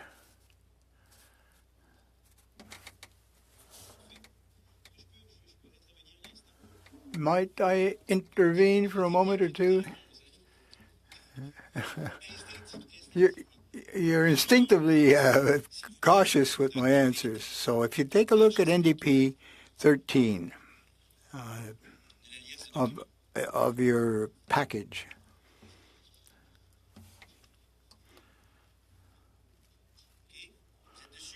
so have you found it?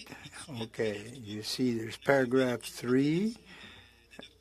We have adopted it unanimously, and then paragraph 4 is to try to align that with the NDP 13. We agreed by unanimous consent. 36-224, not quite the same thing.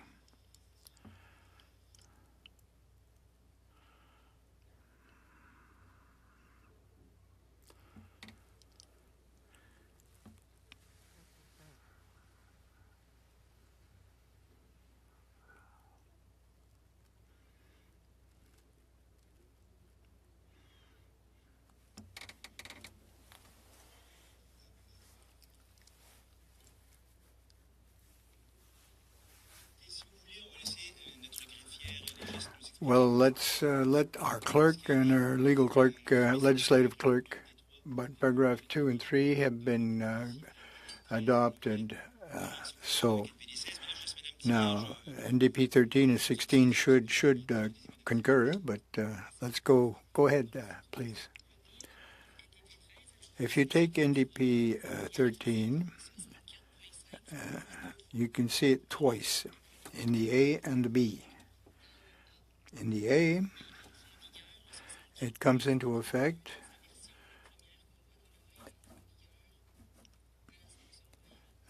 at royal sanction.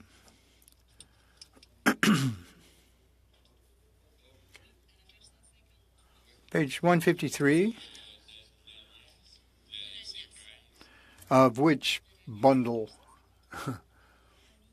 the new NDP 13, which was adopted earlier. So there are 2 versions. If we take a look of 63.5, there's one in the first paragraph and then the second paragraph. In that version, that comes into effect at royal sanction, and in the second paragraph, as what Miss Ashton has just added, the little 3 that you see there,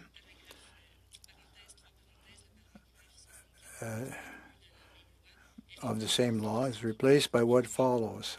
So by decree, later, that would be Ms. Ashton's. So para 3 is a newer version, and it would come into effect. So they come into effect of 64.5, one at the royal sanction. And if we adopt this current amendment proposed by Ms. Ashton, it's a new version, which would enter by decree later. Page 153. Or 24 of the bill itself. There's already the two. And with NDP, no, in the bill on page 24.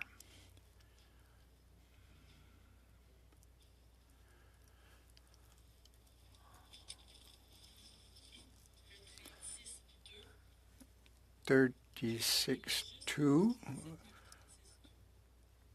just above 37. Now, we wanted to add a 36.3. We don't see that in there, but it's 36.3 and 36.4. And this is what the referral is here in Ms. Ashton's. It's on the first line of that the bill 36 will be substituted by, and there it is.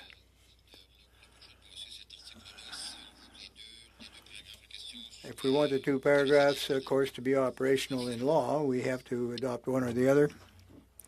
Is that correct?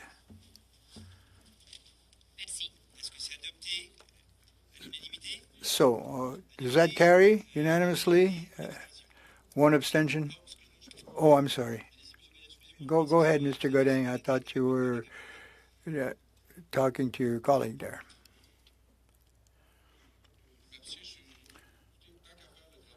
Well, if we're going to do the work, I can't vote on something I can't understand. So I appreciate the clerk's clarification, but I don't know if it's getting too late in the day for me, or we have to take the time to go. We're pretty close to having done it, but it's not going to change very much in the bill anyway. So no, we're not debating. We are in our 6.5 hours of extra debate here. So contrary to Mr.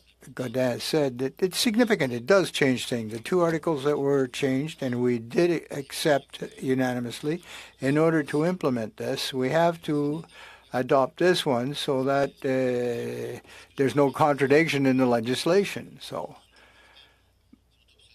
they obsolete the other two. So the other two, well, the paragraph in question, what do you mean?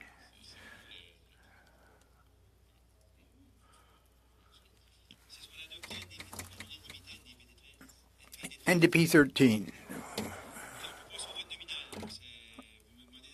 Or you want? I can go back to voice votes, but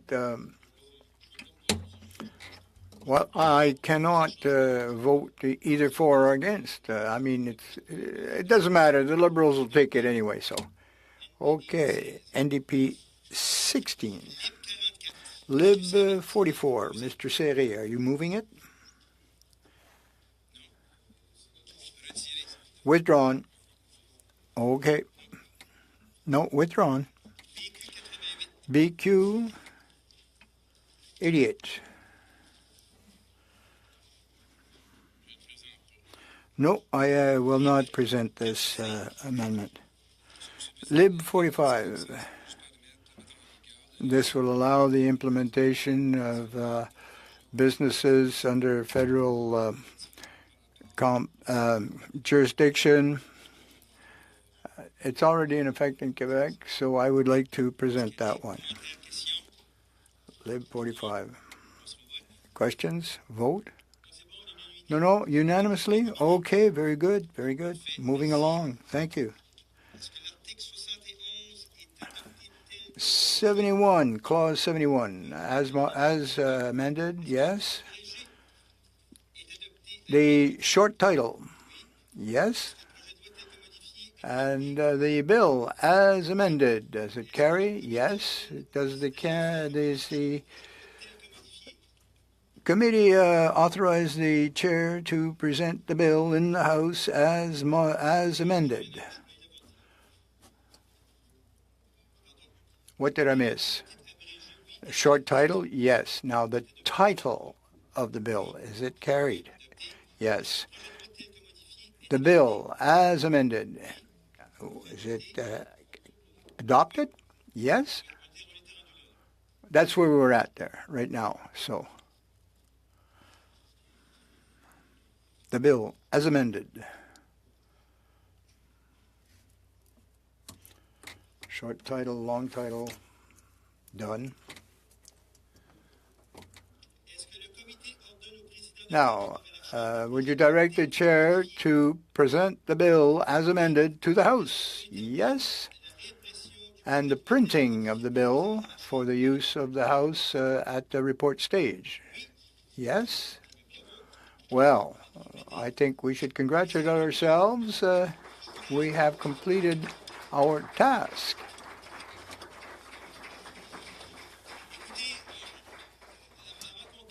And before leaving, I know it's a Friday afternoon, and I'd like to leave as quickly as possible, but I must thank Madame Isabelle de Sousa, who drafted all of these things that we are asking her to do, and I want to thank all representatives of all the parties, the entire team who have moved heaven and earth to get it done.